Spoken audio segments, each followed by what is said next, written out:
अगर आप लोग यूरोप कंट्रीज़ को टारगेट कर रहे हैं और फुली फंडेड स्कॉलरशिप्स में अप्लाई करना चाहते हैं तो ये वीडियो आप लोगों के लिए। आज मैं आप लोगों को बताऊंगी कैसे आप लोगों ने फुली फंडेड स्कॉलरशिप्स में अप्लाई करना है। बैचलर्स, मास्टर्स, पीएचडी सारे प्रोग्राम्स आपको यहाँ पर मिलेंगे। यहाँ पर अप्लाई करने के लिए आपको कोई भी रजिस्ट्रेशन फ़ी, एप्लीकेशन फ़ी पे करने की ज़रूरत नहीं है। आप लोग फ्री यहाँ पर अप्लाई कर सकते हैं। अगर आप लोगों के पास आइल्स या टोफल के एग्जाम्स नहीं है, आप लोग इंग्लिश प्रोफिशिएंसी से भी यहाँ पर अप्लाई कर सकते हैं। मैं बात कर रही हूँ रोमानिया गवर्नमेंट स्कॉलरशिप के बारे में। आप लोगों ने यहाँ पर डायरेक्टली स्कॉलरशिप में अप्लाई करना है। आपको डिफरेंट यूनिवर्सिटीज़ में अप्लाई करने की ज़रूरत नहीं है। इसकी एप्लीकेशंस ओपन हो चुकी हैं। 16 फेब से इसकी एप्लीकेशंस ओपन है एंड इसकी डेडलाइन 31 मार्च है। सो आप लोग जितना जल्दी अप्लाई करेंगे उतने ज़्यादा चांसेस हैं आपका एडमिशन सिक्योर करने के। इस स्कॉलरशिप में अप्लाई करते वक्त आप लोग 2 यूनिवर्सिटीज़ को टारगेट कर सकते हैं। और अगर हम इसकी रिक्वायरमेंट की बात करें तो आपकी जो लास्ट डिग्री है उसमें एटलीस्ट आपका स्कोर जो है वो गुड होना चाहिए। तो विदाउट वेस्टिंग एनी टाइम आप लोगों ने इस पोर्टल पे आना है। इसका लिंक मैं आपको डिस्क्रिप्शन में दे दूंगी। आप लोग उस पर क्लिक करेंगे तो डायरेक्ट आप लोग इस पेज पे आ जाएंगे। अब यहाँ पर आप लोग अपने प्रोग्राम्स को सर्च कर सकते हैं। आप बैचलर्स के लिए अप्लाई कर रहे हैं, पीएचडी के लिए कर रहे हैं, मास्टर्स के लिए कर रहे हैं और यहाँ पर आप लैंग्वेज भी सिलेक्ट कर सकते हैं और अपनी स्टडी डोमेन भी सिलेक्ट कर सकते हैं। तो यहाँ पर आप लोगों ने अपने हिसाब से अपने प्रोग्राम्स को सर्च आउट करना है। सबसे पहले यहाँ पर आप लोग डिग्री पर क्लिक करेंगे तो आप लोगों के सामने बैचलर प्रोग्राम्स आ जाएंगे, master programme and preparatory year. Basically preparatory year होता है कि आपको 1 ईयर वो अपनी लैंग्वेज सिखाएंगे। आप लोग 1 ईयर किसी भी यूनिवर्सिटी से अपना प्रिपरेटरी ईयर चूज कर सकते हैं। ज़रूरी नहीं है जिस यूनिवर्सिटी से आप लोग डिग्री कर रहे हैं आपने वहीं से अपना प्रिपरेटरी ईयर सेलेक्ट करना है। आप किसी भी यूनिवर्सिटी को चूज़ कर सकते हैं। उसका फ़ायदा ये है कि अगर आप लोग प्रिपरेटरी ईयर चूज़ करते हैं तो आप लोगों को आगे आसानी होगी अब जॉब्स वगैरह में भी। और इन फ्यूचर अगर आप लॉन्ग टर्म रोमानिया को टारगेट कर रहे हैं वहाँ रहने के लिए, तब भी आप लोग एज अ पीआर के लिए भी अप्लाई करेंगे तो उसके लिए आपको आसानी होगी। अब यहाँ पर आप लोग चूज़ करेंगे बैचलर्स प्रोग्राम, अपनी लैंग्वेज सेलेक्ट करेंगे। उसके बाद यहाँ पर आप लोग की जो भी स्टडी डोमेन है आप लोग यहाँ पर सर्च करेंगे। स्कॉलरशिप पे अप्लाई करने से पहले आपने यहाँ पर अपनी फील्ड को चेक करना है। आप लोग किस कोर्स में अप्लाई करना चाहते हैं, अपने जो कोर्सेज़ हैं आप लोगों ने उसको लिस्ट करना है। यहाँ पर आप कोई से भी 2 कोर्सेज़ जो है वो चूज़ कर सकते हैं और वो डिफरेंट यूनिवर्सिटीज़ में भी हो सकते हैं। अब जैसे कि मैंने यहाँ पर बैचलर्स के लिए अकाउंटिंग या मैनेजमेंट को सिलेक्ट किया तो यहाँ पर मेरे सामने डिफरेंट बैचलर्स के प्रोग्राम आ गए हैं। बैचलर्स की ड्यूरेशन जो होती है वो यहाँ पर 3 ईयर्स की होती है और यहाँ पर आपको इनकी ट्यूशन फ़ी भी नीचे शो होने लग जाएगी, लेकिन ये आपकी जो स्कॉलरशिप है उसमें कवर होती है। यहाँ पर आप लोग डिफरेंट बैचलर्स की फील्ड्स को चेक कर सकते हैं कि आपके कोर्सेज अवेलेबल हैं। आपने एक एक करके यहाँ पर सिलेक्ट करना है और उस हिसाब से आप लोगों ने यहाँ पर अपने प्रोग्राम्स को लिस्ट करना है। अब जैसे कि मैंने कंप्यूटर साइंस को चूज़ किया है तो कंप्यूटर साइंस से रिलेटेड जितने भी कोर्स डिफरेंट यूनिवर्सिटीज़ ऑफर कर रही है वो आप लोगों के सामने नीचे शो होने लग जाएंगे। अब यहाँ पर बैचलर्स की जैसे मैंने आपको बताया ड्यूरेशन 3 ईयर्स होती है और यहाँ पर जो सिटी है, उनकी जो लैंग्वेज रिक्वायरमेंट्स है, हर चीज़ आप लोगों को यहाँ पर मैंशन की गई है। आप लोगों ने यहाँ पर पिक्चर ले लेनी है या फिर यूनिवर्सिटीज़ का जो नेम और सब्जेक्ट है वो राइट कर लेना है ताकि जब आप अप्लाई करें तो आपको आसानी हो। मोस्टली यूरोपियन कंट्रीज़ में होता है कि बैचलर्स के स्टूडेंट्स के लिए ऑप्शंस बहुत कम होते हैं प्रोग्राम्स के, लेकिन यहाँ पर इस तरीके से नहीं है। रोमानिया में अगर आप लोग स्टडी करना चाहते हैं, अपना बैचलर्स करना चाहते हैं तो आप लोगों को यहाँ पर डिफरेंट आपको प्रोग्राम्स मिलेंगे। बिजनेस से रिलेटेड भी आप लोगों को यहाँ पर मिलेंगे, maths, physics, chemistry, biochemistry, like different programmes आप लोगों को मिलेंगे। आप लोगों के पास यहाँ पर काफ़ी ऑप्शंस हैं अप्लाई करने के। अब यहाँ पर हम मास्टर्स प्रोग्राम को चेक कर लेते हैं। आप ऐसे ही मास्टर प्रोग्राम पे क्लिक करेंगे, लैंग्वेज सेलेक्ट करेंगे इंग्लिश एंड देन आप लोगों ने अपनी जो कोर्स डोमेन है वो यहाँ पर आप लोगों ने फाइंड कर लेनी है। सो यहाँ पर हमने केमिस्ट्री सेलेक्ट कर लिया है। उसके बाद यहाँ पर आप लोगों के सामने डिफरेंट केमिस्ट्री प्रोग्राम्स आ जाएंगे जो डिफरेंट यूनिवर्सिटीज़ ऑफर कर रही हैं।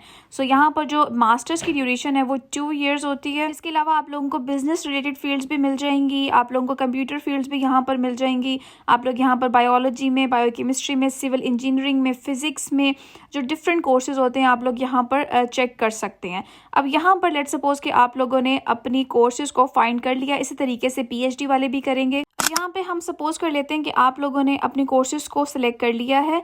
उसके बाद आप लोगों को मैं यहाँ पर डिस्क्रिप्शन पे एक लिंक दे दूँगी, आप लोग उस पर क्लिक करेंगे तो आप लोग इस पेज पे आ जाएंगे। अब ये पेज है जहाँ पर आप लोगों ने अपनी स्कॉलरशिप के लिए अप्लाई करना है। ये अप्लाई नाउ पर आप क्लिक करेंगे देन आप अप्लाई कर सकते हैं। जैसे कि मैंने आप लोगों को बताया था कि जो इसकी डेडलाइन है वो 31 मार्च है। अब यहाँ पर आपने अप्लाई कैसे करना है, आप लोगों ने सबसे पहले अकाउंट क्रिएट करना है और देन आप लोगों ने स्कॉलरशिप के लिए अप्लाई करना है। उससे पहले यहाँ पर आप नेसेसरी डॉक्यूमेंट्स पर क्लिक करेंगे। आप लोग यहाँ पर अपने प्रोग्राम से रिलेटेड सारी इन्फॉर्मेशन देख सकते हैं। स्कॉलरशिप के बारे में अगर आपको कोई इन्फॉर्मेशन चाहिए, जो जो डॉक्यूमेंट्स रिक्वायर्ड हैं, हर चीज़ आप लोगों को यहाँ पर शो होने लग जाएगी। तो सबसे पहले आप लोगों ने यहाँ पर अपनी रिक्वायरमेंट्स को और डॉक्यूमेंट की जो भी रिक्वायरमेंट्स है उसको चेक कर लेना है। ये जो स्कॉलरशिप है ये स्पेसिफिकली नॉन EU स्टूडेंट्स के लिए। अगर आप नॉन EU स्टूडेंट हैं तो आप लोग यहाँ पर अप्लाई कर सकते हैं। उसके अलावा जो बेसिक रिक्वायरमेंट है आपकी पासपोर्ट की, CV की और आपके जो सारे एजुकेशनल डॉक्यूमेंट्स हैं वो आप लोगों के पास होने चाहिए। और यहाँ पर जैसे मैंने आप लोगों को बताया था कि आपकी जो लास्ट डिग्री है, लाइक अगर कोई मास्टर्स के लिए अप्लाई कर रहा है तो बैचलर्स में जो उसके स्कोर है वो गुड होना चाहिए एटलीस्ट, तो अब आप लोग यहाँ पर अप्लाई कर सकते हैं। उसके अलावा यहाँ पर इन्होंने अनाउंसमेंट भी बताई हुई है कि रिजल्ट की अनाउंसमेंट कब होगी। 31 जुलाई को इनकी जो स्कॉलरशिप है उसका रिजल्ट की अनाउंसमेंट होगी। इंडियन गवर्नमेंट स्कॉलरशिप में आप लोगों को बर्थ सर्टिफिकेट की भी जरूरत होगी, तो आप लोगों ने अप्लाई करने से पहले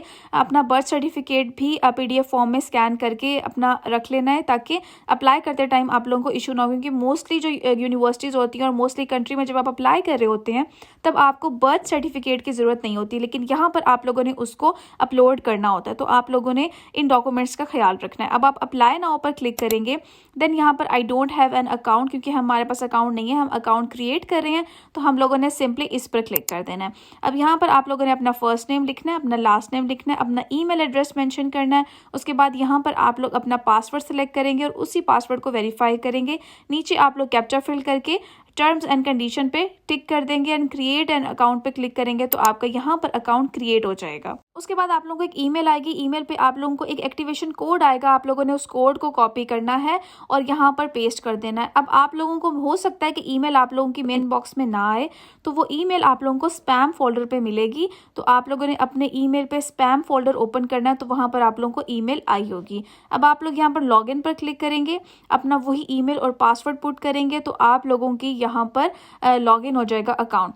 उसके बाद यहाँ पर स्टार्ट योर एप्लीकेशन पर क्लिक करेंगे और आप लोगों ने यहाँ से सिंपली अपना जो स्कॉलरशिप का एप्लीकेशन प्रोसेस है उसको स्टार्ट कर देना है। यहाँ पर आप लोगों ने सारी इन बॉक्सेस को टिक कर देना है और देन आप लोगों ने नीचे आई अंडरस्टैंड पर क्लिक करके इसको नेक्स्ट कर देना है। उसके बाद जो नेक्स्ट स्टेप है, यहाँ पर आप लोगों ने अपनी पर्सनल इन्फॉर्मेशन को पुट करना है। देन आप लोगों ने एड्रेस और सिटीजनशिप के बारे में बताना है, अपलोड करनी है फाइल को। उसके बाद यूनिवर्सिटीज़ को सिलेक्ट करना है और देन आपकी जो एप्लीकेशन प्रोसेस है वो रिव्यू हो जाएगी और आप लोगों ने कंप्लीट कर देना है। यहाँ पर अब हम लोग पर्सनल इन्फॉर्मेशन को कर देते हैं पुट। अपने first name last name enter करना है, अपने फादर का जो फर्स्ट नेम है, अपनी मदर का फर्स्ट नेम। उसके अलावा यहाँ पर आप लोगों ने अपना जेंडर बताना है, देन डेट ऑफ बर्थ जो आपकी पासपोर्ट या ID कार्ड पे है। यहाँ पर नीचे आप लोगों ने अपना स्टेटस बताना है। जो लोग मैरिड हैं वो यहाँ पे मैरिड सेलेक्ट करेंगे, जो सिंगल है वो यहाँ पर सिंगल सेलेक्ट करेंगे। मैरिड लोगों के लिए यहाँ पर यह कि आप लोगों का अपना मैरिज सर्टिफिकेट भी यहाँ पर अपलोड करना पड़ेगा। उसके बाद नीचे यहाँ पर आप लोग अपनी ऑक्यूपेशन के बारे में बताएंगे। उसके बाद जो आप लोग वर्क प्लेस जहाँ पर आप लोग काम कर रहे हैं उस जगह के बारे में आप लोग यहाँ पर इंफॉर्मेशन पुट करेंगे और देन आप लोग सेव एंड वेरीफाई करेंगे और फिर आप लोगों ने नेक्स्ट स्टेप पर कर देना है क्लिक। यहाँ पर आप लोगों ने अपना कंट्री ऑफ बर्थ सिलेक्ट करना है, देन सिटी ऑफ बर्थ है आप लोगों का वो सिलेक्ट करना है। आप लोगों ने यहाँ पर आप लोग पाकिस्तान सर्च करेंगे तो नहीं आएगा, इस्लामिक रिपब्लिक ऑफ पाकिस्तान है वो आप लोगों ने सिलेक्ट करना है। उसके अलावा यहाँ पर नीचे आप लोगों ने पासपोर्ट बताना है कि किस कंट्री से इशू हुआ है, तो आप लोग फिर से Islamic Republic of Pakistan select करेंगे।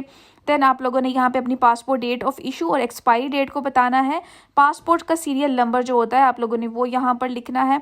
कंट्री ऑफ रेजिडेंस हमारा सेम अगेन यहाँ पर इस्लामिक रिपब्लिक ऑफ पाकिस्तान हम लोग सिलेक्ट करेंगे।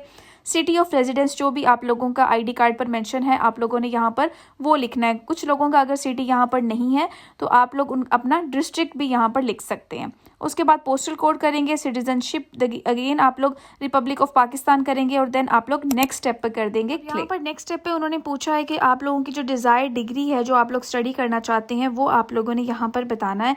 अब यहाँ पर जैसे मैंने आपको कहा मास्टर्स बैचलर्स आप यहाँ पर PhD भी कर सकते हैं, तो यहाँ पर मैंने सेलेक्ट कर लिया है मास्टर डिग्री। अब उन्होंने कहा है कि आप यहाँ पर प्रिपरेटरी ईयर को सिलेक्ट करना चाहते हैं कि नहीं। मैं आप लोगों को यही सजेस्ट करूँगी कि अगर आप लोग यहाँ पर येस करेंगे इन फ्यूचर वहाँ पर जाकर आप लोगों लोगों को बहुत फ़ायदा होगा।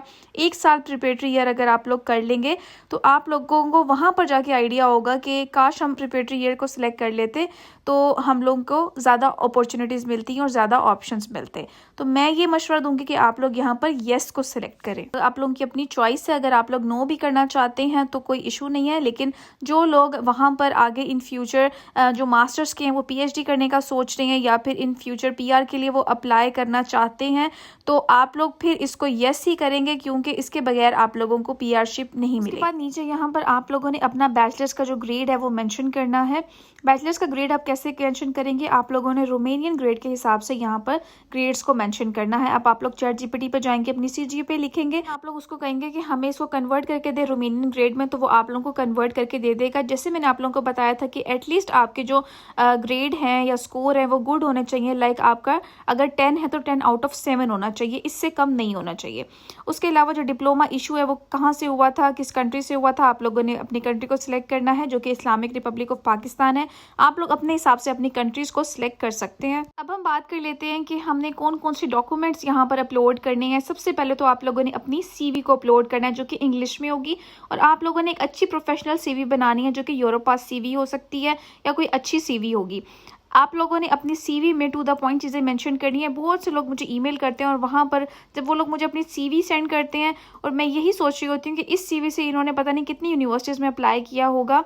तो इस तरीके से आप लोगों ने सीवी बनानी है कि कोई भी आपकी सीवी को देखे तो उसको समझ आए आपकी सीवी की।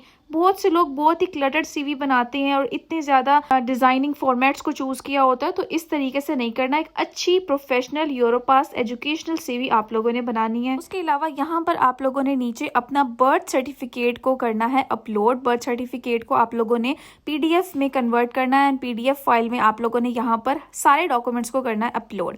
देन आप लोगों ने अपने पासपोर्ट की जो फर्स्ट 3 पिक्चर्स होती हैं, फर्स्ट 3 पेजेस की पिक्चर्स आप लोगों ने बना के पीडीएफ में कन्वर्ट करके उसको यहाँ पर अपलोड करना है। यहाँ पर आप लोगों ने अपने मैरिज सर्टिफिकेट को अपलोड करना है। अगर आप लोगों ने अपने डिग्रीज में अपने कोई नेम वगैरह चेंज करवाए थे, उसका कोई प्रूफ है आप लोगों के पास, वो आप लोग यहाँ पर अपलोड कर सकते हैं। ये वाली कंपल्सरी नहीं है, जो रेड वाले ब्लॉक्स हैं वो कंपल्सरी हैं, आप लोगों ने उनको लाजमी अपलोड करना है। उसके बगैर आप लोगों की यहाँ पर एप्लीकेशन सबमिट नहीं होगी। अब नीचे वाले सेक्शन में आप लोगों ने अपनी इंटरमीडिएट की डिग्री को अपलोड करना है और नेक्स्ट आप लोगों ने अपनी इंटरमीडिएट की ट्रांसक्रिप्ट को अपलोड करना है। हाई स्कूल की डिग्री होती है वो इंटरमीडिएट की डिग्री और ट्रांसक्रिप्ट होती है, तो आप लोगों ने पीडीएफ फॉर्म में उसकी पिक्चर्स बनाकर यहाँ पर उसको अपलोड करना है। नीचे वाले सेक्शन में आप लोगों ने अपनी बैचलर्स की डिग्री अपलोड करनी है, बैचलर्स की ट्रांसक्रिप्ट को अपलोड करना है। फ्रंट बैक से आप लोगों ने पिक्चर बनानी है पीडीएफ फॉर्म में, उसको कन्वर्ट करके कैम स्कैनर से आप लोगों ने यहाँ पर अपलोड करना है। यहाँ पर कुछ स्टूडेंट्स को मैं ये बता दूं कि जो लोग अपनी पीडीएफ्स को कन्वर्ट करते हैं और ब्लर्ड पिक्चर्स अपलोड करते हैं, तो वो पिक्चर जो हैं, अगर जो भी यूनिवर्सिटी है या कोई भी स्कॉलरशिप में आप अप्लाई करें, उनको आपकी जो टेक्स्ट है वो क्लियरली समझ नहीं आ रहा, तो वो आपकी एप्लीकेशन को रिजेक्ट कर देंगे। आप लोगों ने क्लियर पिक्चर अपलोड करनी होती है। बहुत से स्टूडेंट्स ये गलती करते हैं कि ब्लर्ड पिक्चर्स को अपलोड कर देते हैं या फिर प्रॉपर उनकी जो स्कोरिंग है, उनकी ट्रांसक्रिप्ट पे जो सब्जेक्ट्स हैं वो नज़र नहीं आ रहे होते और देन वो लोग अपलोड कर देते हैं और फिर रिजेक्शन आ जाती है। तो ये एक बहुत ही मेन रीज़न होती है, अगर उनको आपकी डिग्रीज की समझ नहीं आ रही। कुछ अपलोड करने के बाद आप लोगों ने नेक्स्ट के ऑप्शन पर क्लिक करना है। उसके बाद यहाँ पर आप लोगों ने अपनी यूनिवर्सिटीज़ को सेलेक्ट करना है। अब मैंने आप लोगों को सबसे पहले स्टार्टिंग में बताया था कैसे आप लोगों ने अपनी यूनिवर्सिटीज़ को फाइंड करना है, कैसे कोर्सेज फाइंड करने हैं, कि आप लोगों ने वो कहीं पर नोट कर लिया होगा। अगर कुछ लोगों को नहीं समझ आ रहा तो वो दोबारा उसी लिंक पर क्लिक करके वहाँ से अपनी यूनिवर्सिटी का नेम और सब्जेक्ट को फाइंड कर सकते हैं। अब यहाँ पर उन्होंने बोला है कि जो यूनिवर्सिटी है वो प्रिपरेटरी ईयर आप लोगों ने किस यूनिवर्सिटी से करना है। जैसे मैंने आप लोगों को बताया था कि आप लोग किसी भी यूनिवर्सिटी से रोमेनिया में प्रिपरेटरी ईयर को सिलेक्ट कर सकते हैं। अब ज़रूरी नहीं है कि जिस यूनिवर्सिटी में आप लोग पढ़ने जा रहे हैं, मास्टर्स या बैचलर्स की स्टडी करने जा रहे हैं, आप लोगों ने वहीं से प्रिपरेटरी ईयर करना है। आप लोग डिफरेंट यूनिवर्सिटीज़ को भी एक्सप्लोर कर सकते हैं। इस तरीके से आप लोग इस तरीके से डिफरेंट यूनिवर्सिटीज़ को भी एक्सपीरियंस कर सकते हैं। अब यहाँ पर आप लोगों ने ऑप्शंस को चूज़ करना है। आप लोग किसी भी 2 यूनिवर्सिटीज़ की 2 कोर्सेज में अप्लाई कर सकते हैं। सबसे फर्स्ट प्रायोरिटी पे आपने वो सब्जेक्ट रखना है जिसमें आप लोग अप्लाई करना चाहते हैं। सेकंड प्रायोरिटी पे आप लोगों ने वो सब्जेक्ट को चूज़ करना है जो आप लोग सेकंड प्रेफरेंस के तौर पर रख रहे हैं, कि अगर फर्स्ट प्रायोरिटी वाला नहीं हुआ तो सेकंड वाले पे हमारा एडमिशन हो जाए तो कोई इशू नहीं है। सो दोनों आप लोगों ने जाहिर सी बात है अपनी फील्ड अपने डोमेन के हिसाब से करना है। जिनकी बैचलर्स केमिस्ट्री में है वो केमिस्ट्री ही में ही सिलेक्ट करेंगे और केमिस्ट्री के डिफरेंट सब्जेक्ट्स को यहाँ पर चूज कर सकते हैं। जो लोग कंप्यूटर में अप्लाई करना चाहते हैं वो यहाँ पर इस तरीके से भी कंप्यूटर के सब्जेक्ट को और कोर्स को एंड यूनिवर्सिटी फाइंड करके यहाँ पर ऑप्शन 1 एंड ऑप्शन 2 पे पुट कर सकते हैं। अब यहाँ पर यूनिवर्सिटी वाले ऑप्शन पे उन्होंने सबसे पहले कहा है कि आप लोगों ने अपनी यूनिवर्सिटी सिलेक्ट करनी है जहाँ पर आप लोगों का कोर्स अवेलेबल है, किस यूनिवर्सिटी से आप लोग कोर्स को स्टडी करना चाहते हैं, जो कि हमने पहले ही ऑलरेडी लिस्ट कर चुके हैं। तो यहाँ पर हम लोगों के पास डिफरेंट यूनिवर्सिटीज़ के ऑप्शन आएंगे और हम यहाँ पर अपनी यूनिवर्सिटी को फाइंड करेंगे। मैं यहाँ पर केमिस्ट्री में अप्लाई कर रही हूँ तो मैंने यहाँ पर ऊपर सर्च किया है अपनी यूनिवर्सिटी। यहाँ पर मैंने यूनिवर्सिटी ऑफ बुचारेस्ट को सिलेक्ट किया है क्योंकि ये one of the top university है रोमानिया की। बाद आप लोगों ने स्टडी डोमेन को अपने सिलेक्ट कर लेना है। मैंने यहाँ केमिस्ट्री पे किया तो इसलिए मैंने केमिस्ट्री को सिलेक्ट किया है। ऑप्शन 2 पे जो आपकी सेकंड प्रेफरेंस पे यूनिवर्सिटी है आप लोगों ने उस यूनिवर्सिटी का नाम यहाँ पर सिलेक्ट कर लेना है और देन आप लोगों ने उसी तरीके से अपनी स्टडी डोमेन को भी सिलेक्ट कर लेना है। अब यहाँ पर मैं आप लोगों को एक छोटी सी बात बता दूं कि जब आप लोग यूनिवर्सिटीज़ को सिलेक्ट करेंगे तो आप लोगों ने बहुत ही ध्यान से सिलेक्ट करना है, क्योंकि जैसे कि अब मैं बुचारेस्ट यूनिवर्सिटी की बात करूँ तो यहाँ पर आप लोगों को उसके डिफरेंट कैंपस और इंस्टीट्यूट मिल सकते हैं। ज़रूरी नहीं है कि वो वही यूनिवर्सिटी हो जो आप लोग सोच रहे हैं। जैसे कि मैंने बुचारेस्ट को सिलेक्ट किया तो मेरे सामने नेशनल इंस्टीट्यूट ऑफ बुचारेस्ट और डिफरेंट यूनिवर्सिटीज़ आ गई जो कि उसी नेम से हैं।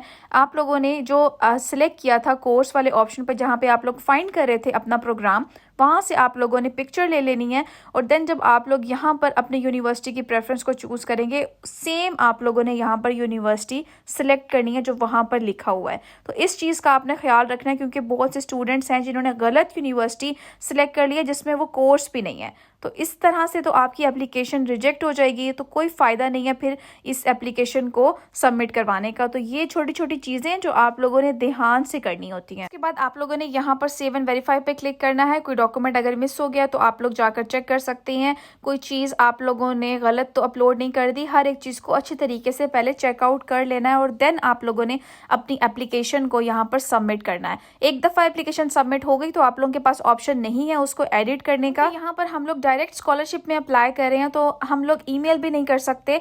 यहाँ पर आप लोगों ने ध्यान से हर एक चीज़ को अपलोड करना है, हर एक डॉक्यूमेंट को, हर एक इन्फॉर्मेशन को बहुत ही ध्यान से आप लोगों ने यहाँ पर पुट करना है। मैं आप लोगों को यही सजेस्ट करूँगी कि आप लोग जितना जल्दी हो सके यहाँ पर अप्लाई करें, क्योंकि जो लोग लेट अप्लाई करते हैं उनके चांसेस भी कम हो जाते हैं यहाँ पर सिक्योर करने के स्कॉलरशिप। तो उम्मीद है कि आप लोगों को आज की वीडियो समझ आ गई होगी और अच्छी लगी होगी। अगर आपको मेरी वीडियो से थोड़ी सी भी इन्फॉर्मेशन मिली है तो मेरे चैनल को सब्सक्राइब कर दें और बेल आइकन दबा दें ताकि आप लोगों को अपडेट मिलती रहे डिफरेंट यूनिवर्सिटीज़ के बारे में। Thank you for watching.